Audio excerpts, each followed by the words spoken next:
warahmatullahi wabarakatuh. Di sini nama saya Rosa Rodatul Jannah. Saya membuat video ini untuk memenuhi salah satu dari mata kuliah saya, yaitu Hukum Perlindungan Perempuan dan Anak. Jadi di sini saya akan mencoba menjelaskan satu pasal dari Convention on the Elimination of All Forms of Discrimination Against Women. Biasanya ini disebut dengan CEDAW kalau nggak salah. Jadi ini tuh konvensi penghapusan segala bentuk diskriminasi terhadap perempuan. Saya akan mencoba menjelaskan dengan pemahaman saya sendiri mengenai pasal 10 ini. Yang pasal 10 sendiri ini bunyinya seperti ini. Negara-negara pihak harus mengambil semua langkah yang tepat untuk menghapus diskriminasi terhadap perempuan, untuk memastikan kepada mereka hak yang sama dengan laki-laki di bidang pendidikan, dan khususnya untuk memastikan berdasarkan kesetaraan laki-laki dan perempuan. Jadi, negara-negara pihak ini harus mengambil semua langkah yang memang dikiranya itu tepat untuk menghapuskan adanya diskriminasi terhadap perempuan, dan untuk memastikan kalau perempuan ini juga mempunyai hak yang sama dengan laki-laki di bidang pendidikan, dan khususnya itu untuk memastikan bahwa berdasarkan kesetaraan antara laki-laki dan perempuan ini gitu. Yang dari pasal 10 ini ada 8 poin. Poin A, poin yang pertama yaitu bunyinya kondisi yang sama untuk bimbingan karir dan kejuruan, untuk akses ke studi, dan untuk pencapaian diploma di lembaga pendidikan dari semua kategori di pedesaan maupun di perkotaan. Kesetaraan ini harus dipastikan dalam pendidikan prasekolah, umum, teknis, profesional, dan teknis yang lebih tinggi, serta dalam semua jenis pelatihan kejuruan. Jadi maksudnya di poin A ini, poin pertama, jadi perempuan itu mempunyai kondisi yang sama untuk bimbingan karir, mempunyai kesempatan kondisi yang sama untuk bimbingan karir, untuk melakukan bimbingan karir, kejuruan, untuk akses studi, dan untuk pencapaian diplomanya di lembaga pendidikan manapun dari semua kategori, baik itu di pedesaan, baik itu di perkotaan gitu.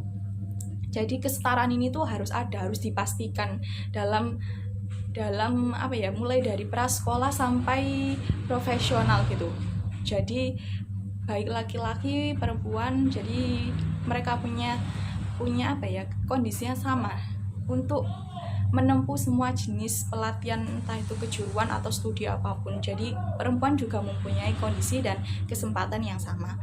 Poin kedua yaitu poin B, punya akses ke kurikulum yang sama, ujian yang sama, staf pengajar dengan kualifikasi standar yang sama, dan bangunan sekolah dan peralatan dengan kualitas yang sama. Jadi perempuan juga memiliki akses ke kurikulum yang sama, ujian yang sama, staf pengajar dengan kualifikasi standar yang sama, dan bangunan sekolah serta peralatan dengan kualitas yang sama dengan laki-laki. Jadi nggak ada kalau perempuan harus bangunan sekolahnya gini, laki-laki bangunan sekolahnya gitu. Jadi nggak ada seperti itu. Maka di sini perempuan juga memiliki akses untuk hal tersebut. Jadi laki-laki dan perempuan menjadi setara dalam hal ini.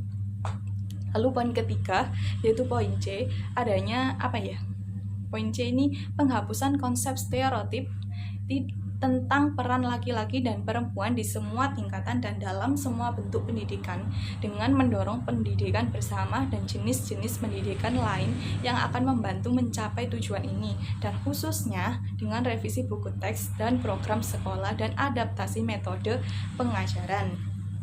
Jadi penghapusan lebih dulu ya, stereotip ini menurut saya tuh kayak sifat yang berdasarkan prasangka yang tidak benar. Jadi kayak gini loh, kita mungkin orang berpikir perempuan itu kayak gini, padahal itu tuh sebuah prasangka yang nggak benar gitu loh. Jadi penghapusan konsep stereotip tersebut itu tentang peran laki-laki dan perempuan di semua tingkatan dan dalam semua bentuk pendidikan.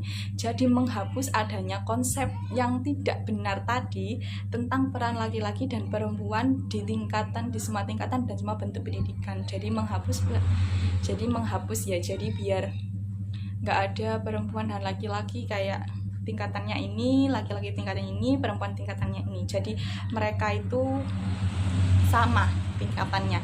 Dengan apa? Dengan mendorong pendidikan bersama. Jadi laki-laki dan perempuan kita sama-sama berpendidikan, kita sama-sama menempuh pendidikan gitu. Dan jenis-jenis pendidikan lain yang akan membantu tujuan ini. Dan ada juga jenis-jenis pendidikan lain yang dapat mendorong adanya kesetaraan ini agar tidak ada tingkatan-tingkatan lagi gitu. Lalu yang poin D, poin keempat, ini tuh punya kesempatan yang sama untuk mengambil manfaat dari beasiswa dan hibah studi lainnya. Jadi perempuan juga memiliki kesempatan yang sama untuk mengambil beasiswa dan hibah dari studi lainnya. Jadi nggak hanya laki-laki yang mempunyai kesempatan untuk mengambil beasiswa dan sebagainya, tapi perempuan juga mempunyai kesempatan yang sama untuk mengambil hal tersebut. Yang kelima ini poin E, yaitu kesempatan yang sama untuk akses ke program pendidikan berkelanjutan termasuk orang dewasa dan program keaksaraan fungsional, khususnya yang ditujukan untuk mengurangi pada waktu yang memang sedini mungkin setiap kesenjangan dalam pendidikan yang ada antara pria dan wanita.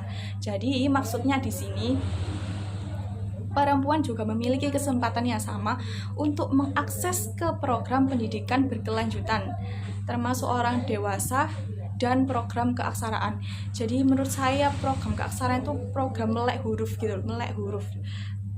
pemahaman dalam membaca gitu. Jadi program ini tadi itu ditujukan untuk apa? Untuk mengurangi pada waktu yang sedini mungkin. Jadi mengurangi dari sedini mungkin setiap kesenjangan dalam pendidikan antara laki-laki dan perempuan. Jadi mengurangi adanya kesenjangan ini tadi loh, mengurangi kesenjangan pendidikan antara pria dan wanita dengan cara tadi adanya program keaksaraan, kebolehan dalam mengakses pendidikan berkelanjutan. Jadi hal tersebut itu, kesempatan tersebut itu bertujuan untuk adanya mengurangi atau menghilangkan kesenjangan dalam pendidikan antara pria dan wanita agar mereka setara gitu. Lalu poin F, poin ke-6, yaitu pengurangan angka putus sekolah siswa perempuan dan pengaturan program untuk anak perempuan dan perempuan yang meninggalkan sekolah sebelum waktunya. Jadi maksudnya di sini pengurangan angka putus sekolah siswa perempuan. Jadi mengurangi angka putus sekolah dari siswa perempuan dan memberi program untuk anak perempuan dan juga perempuan yang meninggalkan sekolah sebelum waktunya. Jadi di sini tuh negara-negara pihak berusaha untuk mengurangi angka putus sekolah angka putus sekolah dari siswa perempuan gitu, agar mereka dapat melanjutkan pendidikannya, tetap meneruskan gitu, nggak putus di tengah jalan, nggak meninggalkan sekolah sebelum waktunya. Jadi ini tuh pengurangan angka putus sekolah begitu loh. Lalu poin ke-7, poin G, yaitu peluang yang sama untuk berpartisipasi aktif dalam olahraga dan pendidikan jasmani. Jadi perempuan juga memiliki peluang yang sama untuk ikut berpartisipasi aktif dalam olahraga dan pendidikan jasmani. Jadi nggak hanya laki-laki aja yang mempunyai peluang untuk ikut dalam olahraga maupun pendidikan jasmani, tapi perempuan juga memiliki peluang yang sama dalam hal tersebut. Selanjutnya yaitu poin H, poin ke-8, ini poin terakhir, yaitu akses ke informasi mendidik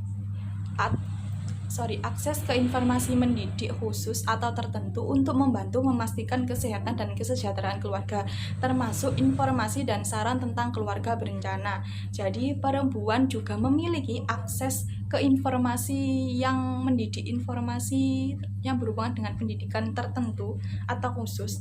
Untuk apa? Untuk membantu mereka memastikan kesehatan dan kesejahteraan keluarga, termasuk itu informasi maupun saran tentang keluarga berencana. Jadi perempuan juga memiliki akses ke informasi mendidik, informasi tentang pendidikan tertentu untuk membantu memastikan itu tadi kesehatan dan kesejahteraan keluarga. Jadi nggak hanya laki-laki aja.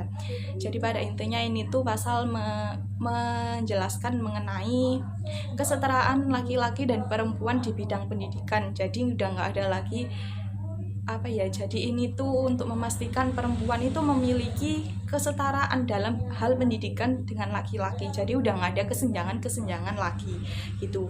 Jadi sekian penjelasan saya dari pasal 10 ini tadi.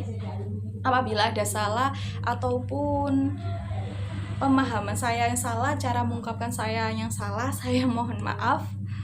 Terima kasih. Wassalamualaikum warahmatullahi wabarakatuh.